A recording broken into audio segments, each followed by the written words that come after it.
पश्चिम बंगालमध्ये विधानसभेच्या निवडणुका झाल्या, निकाल जाहीर झाले आणि निकाल जाहीर झाल्याच्या नंतर पश्चिम बंगालमधलं वातावरण कुठेतरी शांत होईल असं वाटत होतं.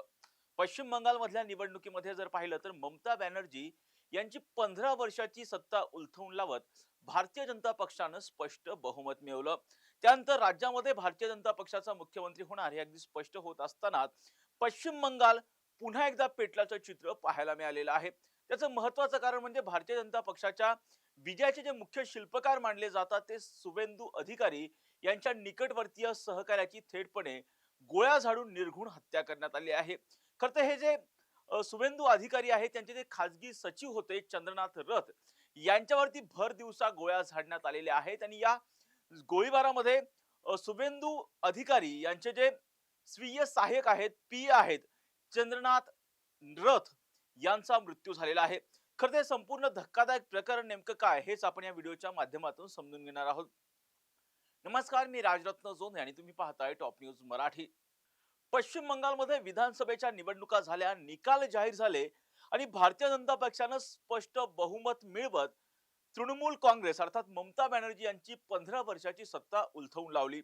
निवडणुकीच्या नंतर निकाल जाहीर झाल्याच्या नंतर कुठेतरी सगळं वातावरण शांत होईल असं वाटत असताना आताच या विजयाचे जे भारतीय जनता पक्षाचे विजयाचे जे शिल्पकार आहेत आणि यापूर्वीचे ममता बॅनर्जी यांचे जे सहकारी होते, ज्यांनी या निवडणुकीमध्ये सुद्धा ममता बॅनर्जी यांचा पराभव केला, ते शुभेंदू अधिकारी यांच्या पीएचीच भर दिवसा गोळ्या झाडून हत्या करण्यात आलेली आहे. उत्तर 24 परगणा जिल्ह्यातील मध्यम ग्राम मधील दोहारिया परिसरात ही धक्कादायक घटना घडलेली आहे. शुभेंदू अधिकारी यांचे पीए चंद्रनाथ रथ हे आपल्या स्कॉर्पिओ गाडीमधून सहकार्यासोबत जात होते. त्याच वेळी दुचाकीवरून आलेल्या 3 अज्ञात हल्लेखोरांनी त्यांची स्कॉर्पिओ गाडी अडवली आणि काही कळण्याच्या आतच त्यांच्यावरती बेछूट गोळीबार केला. डोक्यात आणि छातीत त्यांच्या गोळ्या झाडण्यात आलेल्या आहेत आणि हे गोळ्या झाडून हल्लेखोर इतक्या तयारीमध्ये होते की त्यांनी रथ यांच्यावरती अत्यंत जवळून 4 गोळ्या झाडलेल्या आहेत.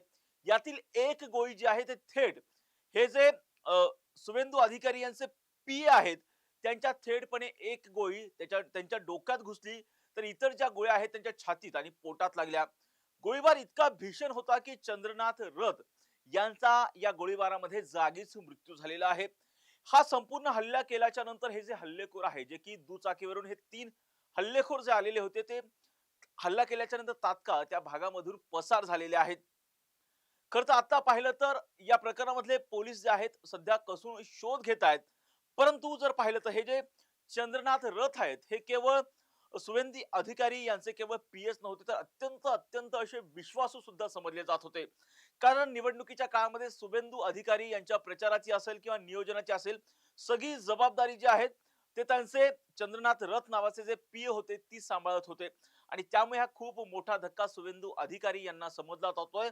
कारण पश्चिम बंगालमध्ये भारतीय जनता पक्षाने जे स्पष्ट बहुमत मिळवलेलं आहे, स्पष्ट यश जे मिळवलेलं आहे, त्या सगळ्या यशाच्या मागे शुभेंदू अधिकारी आहेत असं स्पष्ट आहे. कारण हेच शुभेंदू अधिकारी यापूर्वी ममता बॅनर्जी यांची सहकारी होते. आता भारतीय जनता पक्षामध्ये आल्याच्या नंतर त्यांनी ममता बॅनर्जी यांचा पराभव केलेला आहे आणि त्यामुळे त्यांना ह्या विजयाचं शिल्पकार मानलं जाते. परंतु हे विजयाचे शिल्पकार असताना त्यांच्या नावाची मुख्यमंत्री पदासाठी चर्चा होत असताना त्यांच्याच पीएची अशा पद्धतीने हत्या झाल्यामुळं संपूर्ण परिसरामध्ये पश्चिम बंगालमध्ये सध्या अत्यंतचाराच्या घटनेमुळे कुठेतरी आता निवडणुका झाल्याच्यामुळे हिंसाचाराच्या घटना कुठेतरी शांत होतील असं वाटत असताना आणि त्याचबरोबर आता भारतीय जनता पक्षाचा मुख्यमंत्री होईल असं वाटत असताना शुभेंदू अधिकारी जे आहेत यांच्या पीएची अशा पद्धतीने हत्या झाल्यामुळे आता संपूर्ण परिसरामध्ये मोठ्या शोकाचं वातावरण जे आहे ते पाहायला मिळत आहे.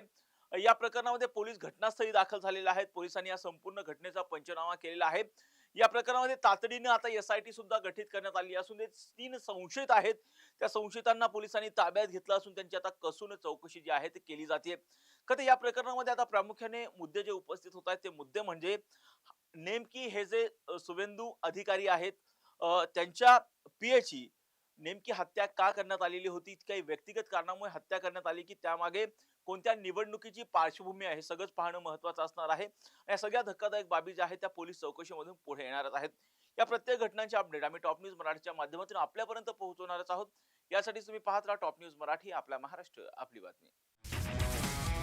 तुमची car, electric panel, data server आगीपासून सुरक्षित आहे का? नाही? मग आजच बसवा F protect temperature activated fire suppression device. यामध्ये आहे eco friendly non toxic pressurised liquid, जे आग लागल्यास क्षणार्धात ऍक्टिव्हेट होऊन आगीवरती मिळवते नियंत्रण. बसवण्यास अतिशय सोपे आणि सुटसुटीत. डेकालिपचे एक दर्जेदार उत्पादन एफ प्रोटेक्ट.